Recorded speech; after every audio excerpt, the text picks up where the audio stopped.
유병헌 씨의 장남이죠. 유대균 씨가 지난 주말에 검거가 됐는데 CCTV를 확인해 보니까 대균 씨가 집 밖을 한 번도 나서지 않은 그런 사실이 또 확인이 됐네요.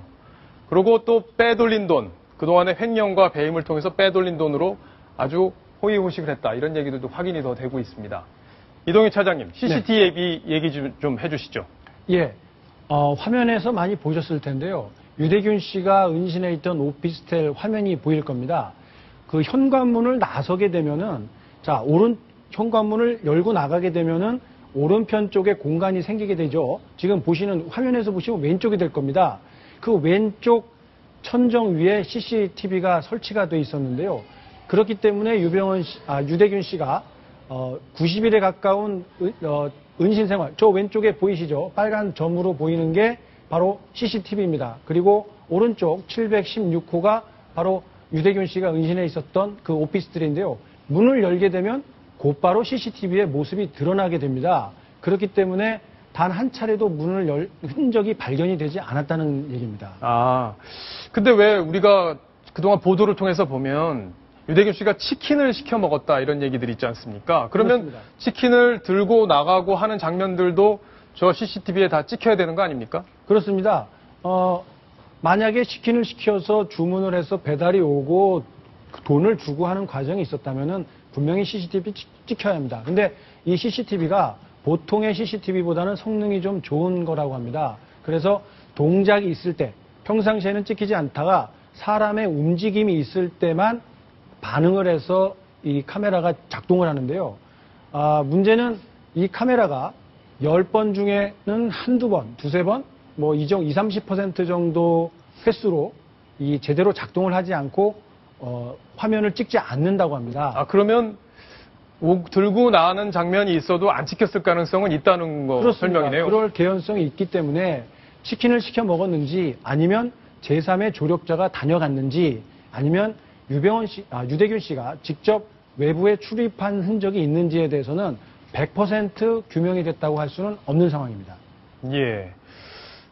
유대균 씨가 또 치킨을 싫어해서 또 안 시켜 먹었다 이런 얘기도 검찰에서 진술을 했었는데. 본인은 해산물은 좋아하지만 치킨은 좋아하지 않는다라고 진술을 했다고 합니다. 예. 입맛도 또 입맛인데 사실은 유대균 씨 돈 씀씀이가 굉장히 컸다고 합니다. 그 얘기도 잠시 나눠보겠습니다. 이동희 차장님. 네. 얼마나 호화 생활을 한 겁니까? 지금 알려지고 있는 바로는 그 유명한 레스토랑 카페를 운영하고 있었던 사실이 확인이 되고 있는데요. 그 내부에 장식되어 있는 것들이 고급 명품 시계, 그리고 고가의 피아노, 이런 것들이 잔뜩 장식이 되어 있었는데. 저기 지금 사자 라이온 카페죠? 그렇습니다. 강남에 있는 사자 라이온이라는 카페인데 유명 연예인들이나 또 정관계 인사들도 일부 출입했다는 말이 나오고 있는데 뭐 최종 확인되지는 않았습니다. 하지만 이 카페가 유명하게 된 것은 유기농 음식을 제공한다라고 돼 있고 각종 장식물 값어치만 해도 10억 원대 이른다. 아, 10억 원대. 그렇습니다. 이 소품 가격만 10억 원대라고 하기 때문에 더 찾는 사람들의 그 관심을 더 끌게 됐고, 이 안에서 보시는 것처럼 발레 공연이나 음악회까지 개최하면서 고급 손님들을 유치했다고 합니다. 대단히 호화로운 생활을 했다고 봐야겠네요. 그렇습니다. 저게 삼성동에 있는 카페인데요. 네네. 메뉴판의 가격을 봤더니 조그만 아이스크림 하나가 12,000원에서 15,000원 정도. 상당히 예, 특급 호텔 가격이네요. 네, 그렇습니다. 그 유기농 빵을 또 이렇게 팔았다고 해요. 평소에 이렇게 일반인들은 접할 수 없는 높은 가격이라고 합니다. 아니 근데 유대균 씨가 수도권에 개인 유도장을 또 5개나 갖고 있었다 뭐 이런 얘기도 나오고 있는데 어떻게 된 겁니까? 예.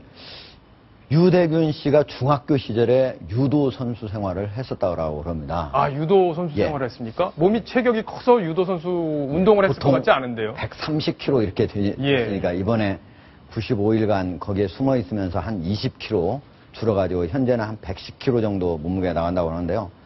당시부터 유도를 좋아해가지고 서울의 2곳, 즉 삼성동과 용산에, 그리고 인천, 경기도의 용인과 안산에 5곳의 유도장을 만들어 놓고 같이 구원파 신도 그리고 지인들하고 모여가지고 유도를 즐겼다라고 합니다.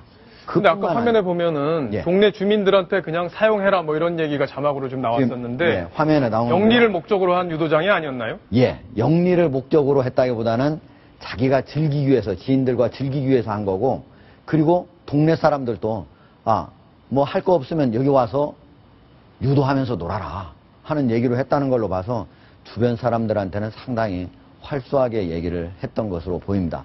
얼마나 유도를 좋아하는 것으로 보이냐면요. 캐나다에 있을 때는 캐나다에 저택이 있었는데 거기 아주 고가의 피아노 옆에다가 매트리스를 깔아놓고 거기서 유도를 연습을 했다고 합니다. 그러니까 얼마나 유도를 좋아하는지 알 수가 있죠. 네, 정당하지 않은 돈으로 그렇게 호화 생활을 했던 유대균 씨, 유병원 씨 가족들, 앞으로 검찰 수사를 통해서 죗값을 톡톡히 치러야 되지 않을까 싶습니다.